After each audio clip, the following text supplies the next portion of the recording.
Wala naman kasi silang mag-ina na mapagtatrabahuan sa San Isidro dahil ang sakahan ng mga Villanueva ang tanging inaasahan doon. Nakitira kami sa isang kilala ni nanay sa Tondo.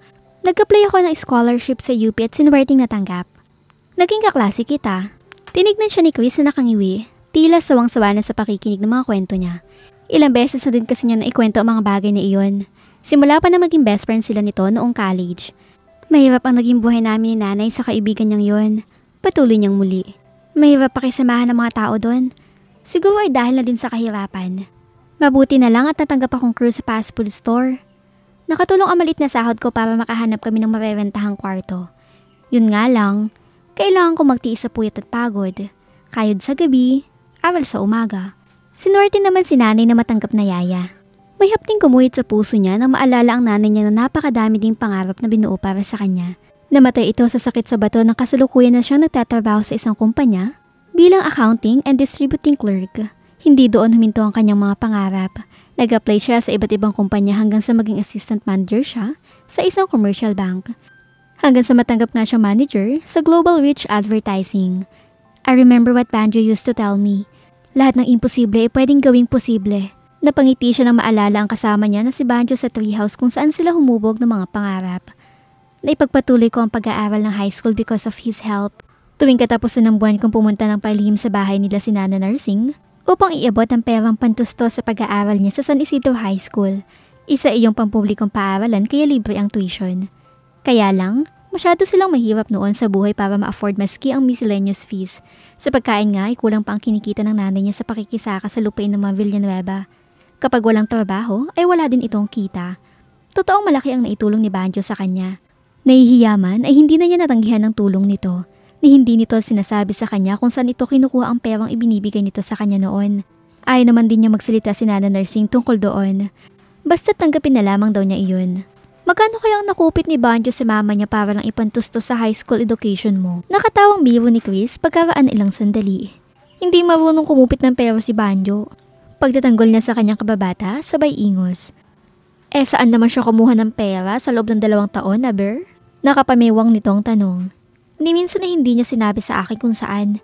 Napabuntong hininga siya na malalim. Tuwing umuwi sa San Isidro si Banjo, ay lihim pa din naman silang nagtatagpo sa treehouse. Hanggang sa umabot siya sa edad na 17 at 19 naman ito, they became more closer. Parang hindi na niya ma-imagine sa sarili niya na iba ang kasama. Buo na sa isip niya na si Banjo ang makakasama niya hanggang sa tumanda siya o kahit magunaw pa ang mundo. Ngunit sa isang iglap ay nagbago ang lahat. Umalis ito patungo sa Amerika at hindi na sila nagkita pa magmula noon. Ay nako, it's been 11 years. Ani Chris ulit.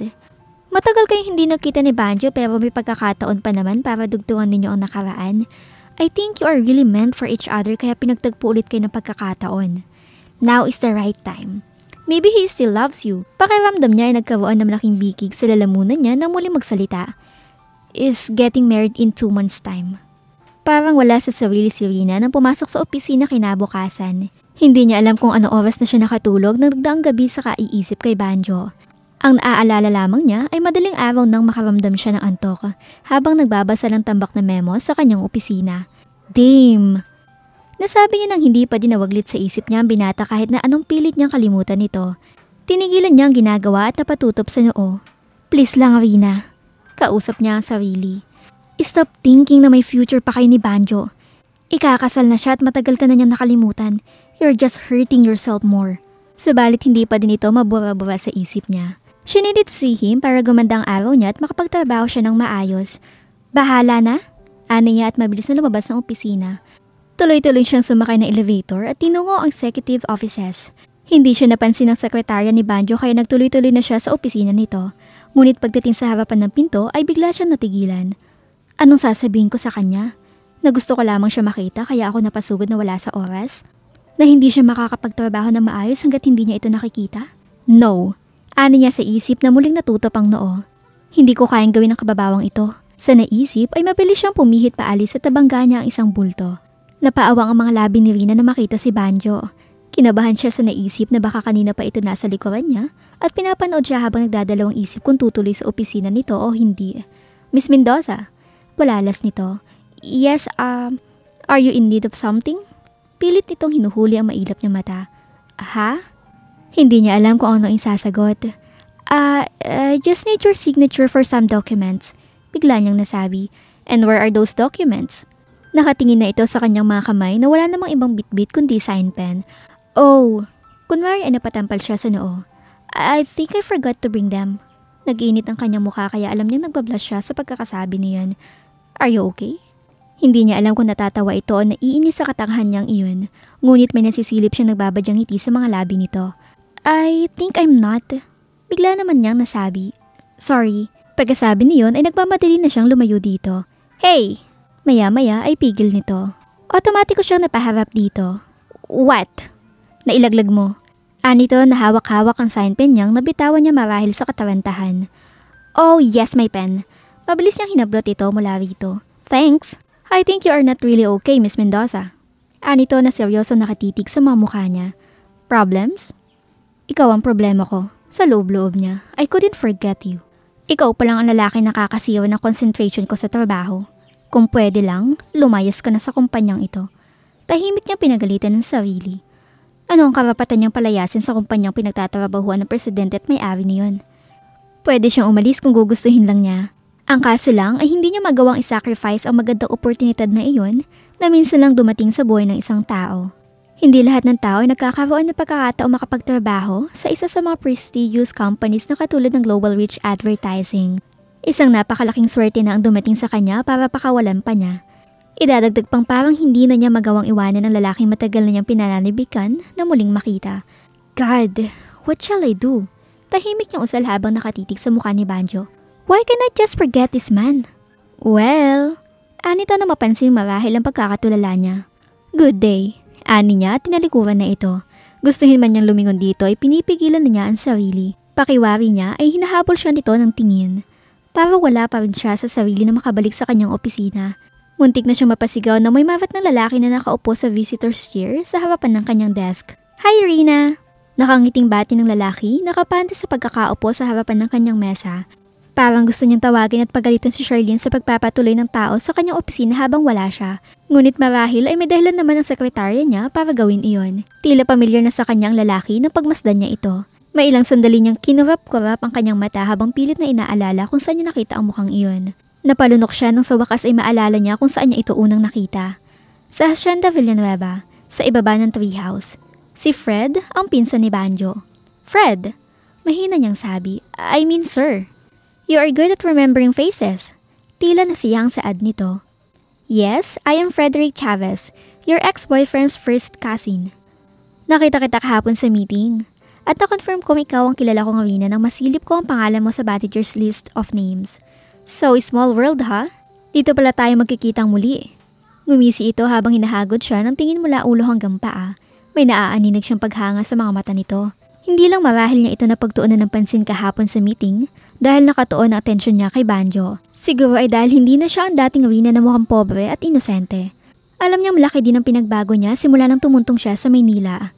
Hindi lamang ang kanyang pananamit at buhok ang nagbago kundi ang kanyang pagkilos at pananalita. Taglay na niya ang karakteristik ng isang babaeng disente, intelihente at may good manners. Idagdag pa ang fashionable na rin siya. Beautiful. Iiling-iling nitong komento. Naiilang na naupo siya sa swivel chair. Inisip na niyang boss din niya ito sa kumpanyang iyon. Natatandaan pa niyang ulilan na ito sa ina't lumaki sa poder ng mama ni Banjo. Kaya parang anak na ang tuwing ni Mrs. Villanueva dito. What I can do for you, sir? Pilit siyang kumikilos na natural lang tanungin ito. First of all, I am one of the board of directors in this company. Saad nito. I'm just reminding you. Mukha kasing wala ka sa sarili mo yesterday habang ini-introduce kami sa iyo ni Banjo. Para mo kasing hinuhubaran ng tingin si Banjo kahapon eh. Natawa ito na mapakla. Hindi niya nagustuhan ang inasal nito. Kung sa bagay, noon pa man ay may pagkabastos na at may pagkamayabang ito. How much more ng mga sandaling iyon? Mataas na din pala ang posisyon nito sa kumpanya ng mga Villanueva. Anyway Rina, I just came here to see you. Sabi pa nito. Hindi kasi ako makapaniwala na ganyan ka nakaganda ngayon. Wow! Kung hindi niya iniisip na isa din ito sa mga boss niya ay nasampal niya na ito. Kung makatingin kasi ito ay para siyang hinuhubaran. I think we'll see each other too often. Nakangiting sabi nito at walang sabi-sabing hinawakan at pinisilang kanyang kamay. Tila napaso siya kaya mabilis niyang inagaw ang kamay mula sa pagkakahawak nito. Kung maaari lang na pwede niyang tusukin ng sign ng kamay nito, ay ginawa na niya. Bye beautiful! Anito at saka lamang humakbang patungo sa pinto. Muli siyang tiningnan nito bago tuluyang lumabas. Napabuntong hininga siya nang makaalis na ito. That company would not be conducive place to work after all. Parang ang daming magbibigay ng problema sa kanya sa kumpanyang iyon. Ngunit magagawa ba niyang i-give up ang magandang tinatakbo ng kanyang career para lamang makaiwas sa lahat ng iyon? Kapag umalis ka agad siya sa kumpanyang iyon, ay hindi niya tiyak kung matatanggap siya ng ganong kadali sa ibang magagandang kumpanya. Mas magandang mag-establish ng career sa Global Reach Advertising. Kahit si Chris ay iyon ang sinasabi sa kanya. Kung nalaman lamang niya kaagad na si Banjo pala ang nagmamayari ng iyon, ay hindi na sana siya nag-apply doon. At least hindi na siya maghihinayang na umalis dahil iisipin na lang niya, hindi siya ron natanggap. But the question was, could she took to lose Banjo again?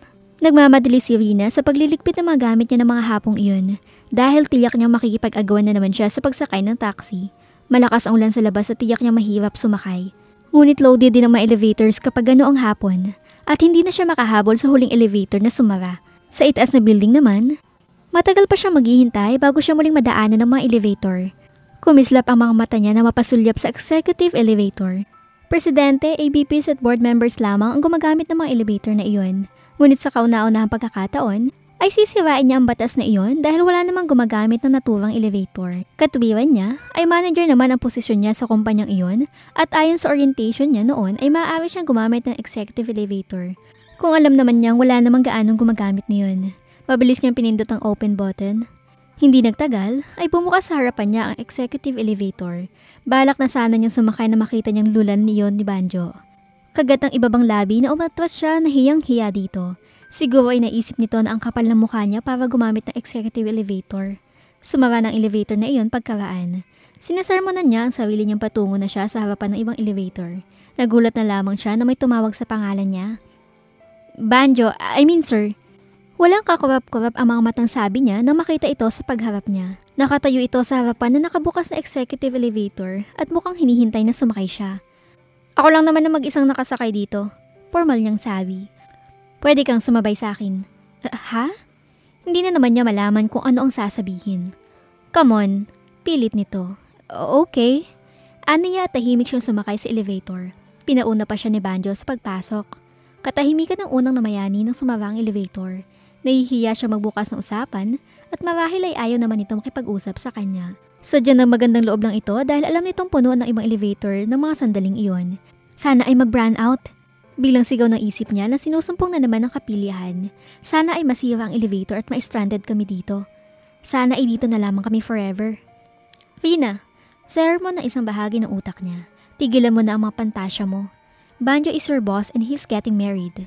Accept the fact na tapos na ang minsanang nangyari sa inyong dalawa at hindi na iyon madudugtungan pa. But that thought was just too painful to accept.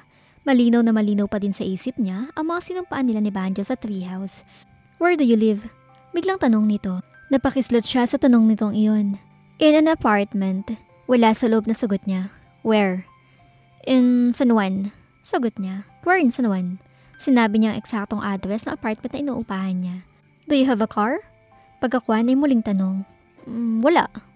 Niya, sabay iling. Anyway, magkakaroon ka ng kotse sa kumpanyang ito. He informed her. Don't you worry, for monthly amortization is affordable. Kayang-kayang tustusan ng salary mo. Thanks. That's everybody's benefit. Anito na para bang ipinapamukha sa kanya na wala siyang dapat ipagpasalamat. Na hindi yun personal na pabor na nanggaling dito. Kundi iyon isa lamang sa benepisyo na tatanggap na isang department manager na katulad niya. Sa madaling salita ay hindi siya espesyal na tao para dito. Para bigyan ng malaking pabor. Nakagat niya ang ibabang labi. Iniisip pa din kasi niya na mahalaga siya para kay Banjo. Hanggang ng mga sandaling iyon ay tila nararamdaman pa din niya ang espesyal na pagtrato nito sa kanya noon. Tinitiwis nito ang mga langaw o lamok na dumadapos sa kanyang balat noon. Hinuhubad nito ang suot na damit para lang pandungan siya sa tuwing umuulan kung naglalakad silang walang bitbit na payong. Pinapatay nito ang mga langgam na kumakagat sa kanyang mga paa. Natatandaan pa niya kung gaano kadalas na ipaalala nito sa kanya ang pagkain sa tamang oras. Ang mga iyon at marami pang ibang bagay ay nagpapaalala sa kanya kay Banjo. Siguro nga ay imposibleng makalimutan niya nga ito. I'll take you home. Pagkakuan ay saad nito. No, don't bother. Tanggi niya. Kaya kong umuwi mag-isa kahit umuulan. Kaya kong makipag-agwan ng pagpara ng taxi. Ngunit hindi na ito sumagot. Namalayan na lamang niyang bumukas ang elevator sa 7th floor ng building. Hinawakan nito ang kamay niya at marahan siyang inakay palabas ng elevator patungo sa car park. I park my car here. Anito. Sasabay ka sa akin. Wala na siya nagawa na pagbuksan na siya nito ng pinto ng kotse. Para siyang disusing manika na sunod-sunuran na lang dito. Hindi nagtagal ay tumakbo na ang kotse nito sa daan. Katahimikan pa din ang naghari kahit napipiit na sila ng traffic. How's your mother? Sa wakas ay tanong ni Banjo kay Rina pagkaraan ng ilang sandaling katahimikan. Matagal bago siya nakasagot. She died of kidney disease. Ani niya at muling nalungkot sa pagkakaalala ng yumaong ina. I'm sorry. Mahinang sabi nito sa himig na boses na tila nagsisisi sa naitanong. Hindi na naman ito muling nagsalita. Ang mama mo? Tanong naman niya dito. Kumusta siya? Hindi pa din niya tiyak kung alam nito na pinaalis sila ng mama nito sa tinitirhan nila sa hasyenda. Okay lang. Tipid nitong sagot. Pagkatapos ay muli naghari ang katahimikan. Do you have a boyfriend? Pagkakuha ni tanong nito at kinagulat niya. Gusto niyang sabihing mayroon, ngunit hindi pa din naman niya nagawang magsinungaling dito. You were the only boyfriend I had. Hindi na naman ito nagsalita. Bagkus ay tinanong nito ang direksyon patungo sa apartment niya na malampasan nila ang matraffic na lugar. Hindi nagtagal ay nakahimpil na sa harapan ng apartment niya ang kotse nito. Thanks! Pasalamat niya. Balak na sana niya bumaba ng kotse nang may maalala. Would you like to come inside for a cup of coffee or something? Hindi na nakatiis na alok niya dito. Imbis na sumagot ay bumaba ito at pinagbuksan siya ng pinto. Why not? Pagkakway, sagot nito. Liham siyang nasiyahan sa nadinig. Nakasunod si Banjo sa kanya nang tinungo nila ang apartment. Mas maagang dumating si Chris kaysa sa kanya dahil sa ortigas lamang ito nagtatrabaho.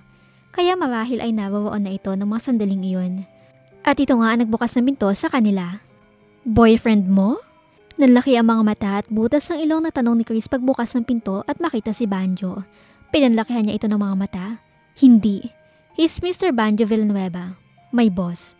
Siya ba? Lalong nanlaki ang mga mata nito sa pagkakagulat. Kaagad itong nagbigay ng daan at pinatuloy silang dalawa. At dito na po nagtatapos ang kabanata ng ating kwento. Huwag kalimutang i-like, i-share at mag-subscribe para updated ka sa susunod na episode. Kita-kits sa next chapter!